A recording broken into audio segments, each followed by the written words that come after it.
November 6, 2023. At approximately 2:17 a.m., a routine alert appeared on the central monitoring system inside St. Augustine Medical Center. At first, it didn't seem unusual.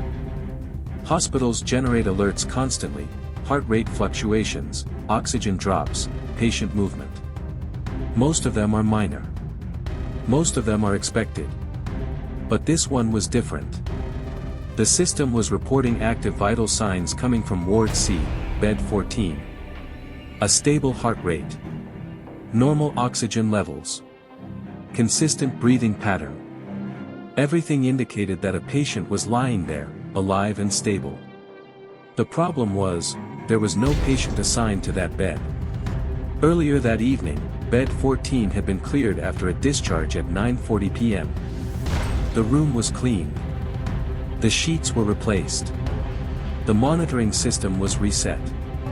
From that point forward, the bed remained completely empty. No admissions. No emergency transfers. No manual overrides. The alert was first noticed by Elena Cruz, a night shift nurse who had been working in the hospital for over 4 years. Elena was familiar with system glitches. She had seen faulty readings before. But this didn't behave like a glitch. The data wasn't random. It was stable. From the nurse station, she pulled up the live feed connected to Bed 14. The monitor showed heart rate 72 beats per minute. Oxygen saturation 98%. Respiratory pattern steady. There were no spikes. No drops. No irregularities. It looked like a perfectly healthy patient, resting. Elena left the station and walked toward Ward C. The hospital was in its night cycle, lights dimmed, corridors quiet, most patients asleep. Only the distant sound of medical equipment and ventilation systems filled the silence. As she approached Bed 14, nothing seemed out of place. The curtain was partially drawn. The room lights were low. She pulled the curtain aside. The bed was empty. No body. No movement. No disturbance in the sheets. Everything was exactly as it had been left after cleaning. But the monitor continued. Still showing a heartbeat. Still tracking breathing. Still responding in real time. Elena stepped closer and checked the equipment physically. The sensor cables were present, but not connected to anyone. No electrodes on skin. No pulse clip attached. No oxygen line in use. There was nothing that should have been generating data. She attempted a system reset. The screen flickered, briefly shut down, and then restarted. The readings returned instantly. Same heart rate. Same oxygen level. Same breathing pattern. At that moment, Elena noticed something subtle. The breathing pattern shifted slightly. Not randomly, but in a way that felt reactive. As if something had adjusted. She stepped back. The reading stabilized again. That was the moment she stopped treating it like a technical issue. And started treating it like something else. Within minutes, Dr. Marcus Reed was called to the ward. Dr. Reed had a reputation for being precise, analytical, and highly skeptical of anything outside measurable explanation. He reviewed the system logs first. No input. No assigned patient. No remote access. Then he entered the room. He looked at the bed. Then at the monitor. Then back at the bed again. Nothing. To eliminate any doubt, he disconnected the unit completely. He shut down the monitor. Cut the power supply. The screen went dark. For a brief moment, everything stopped. And then, the screen turned back on. On its own. The system rebooted, without power. And the readings returned. Exactly the same. For the first time, Dr. Reed didn't speak. By 3 a.m., Bed 14 was marked as restricted access. No new patients were assigned. No staff were allowed inside without authorization. But the system remained active. Because whatever was being recorded, was still there. And over the next few nights, it would begin to follow a pattern. Every single time, at exactly 2:17 a.m. Over the next 48 hours, the situation around bed 14 was no longer treated as an isolated anomaly. It became a controlled case. Access to Ward C was restricted during night hours. No patients were assigned to beds surrounding bed 14. And all monitoring systems connected to that unit were rerouted to a dedicated observation setup. At the center of it were two people, Elena Cruz, the nurse who first witnessed the event, and Dr. Marcus Reed, who now took direct control of the investigation. The first step was simple. Prove it was a malfunction. Dr. Reed ordered a full diagnostic of the monitoring equipment. The system used in St. Augustine was not basic consumer-grade hardware. It was a clinical-grade patient monitoring network, designed to eliminate false readings. Each bed required direct skin contact via electrodes, pulse oximeter attachment, respiratory sensors embedded in the mattress without physical input. The system should return zero data. But bed 14 continued to produce readings. The engineering team was brought in the following morning. They disconnected the monitor completely and replaced it with a new unit. New cables. New sensors. New firmware. Everything was verified. That night, at exactly 2:17 a.m. the new system activated. Same readings. Same pattern. Same values. At that point, the investigation shifted. This was no longer about hardware. Dr. Reed began analyzing the data behavior itself. The heart rate wasn't just stable. It was biologically consistent. Subtle fluctuations appeared every few seconds. Microvariations that only occur in real human physiology. It wasn't a loop. It wasn't a repeating signal. It was responding in real time. Elena noticed something during one of the observation nights. While standing near the bed, she watched the monitor closely. The heart rate changed. Only slightly. But enough to be noticed. When she stepped closer, the heart rate increased. When she stepped back, it returned to baseline. At first, she didn't say anything. She repeated it. Step forward. Increase. Step back. Normalize. She called Dr. Reed. He ran the same test himself. Same result. That was the moment the investigation crossed a line. Because the system wasn't just recording something. It was reacting. To presence. To proximity. To observation. The next phase was documentation. Cameras were installed around bed 14. Multiple angles. Including overhead view of the bed, side angle capturing equipment, fixed camera facing the curtain entrance, and independent audio recorder was also placed near the head of the bed. Everything was synchronized with the system clock. The goal was simple: capture whatever the monitor was detecting. Night 3 of observation. At 2:16 a.m., the room was completely empty. Lights dimmed.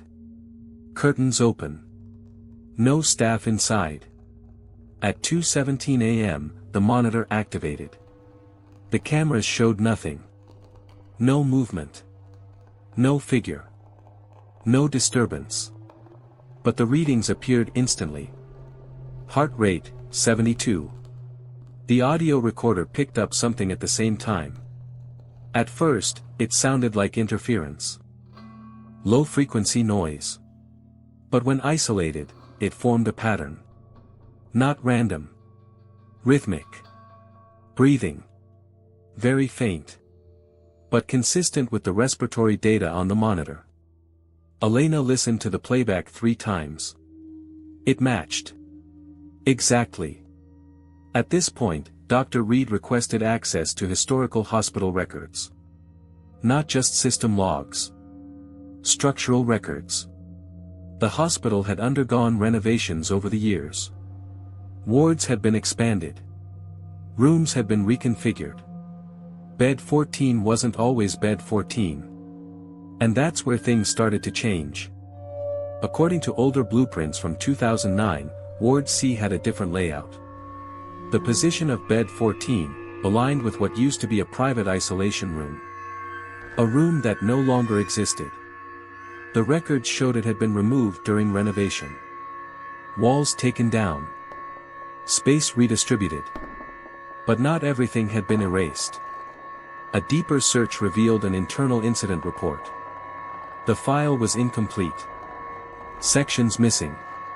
Pages removed. But one detail remained. Patient ID, unknown. Status, unidentified admission.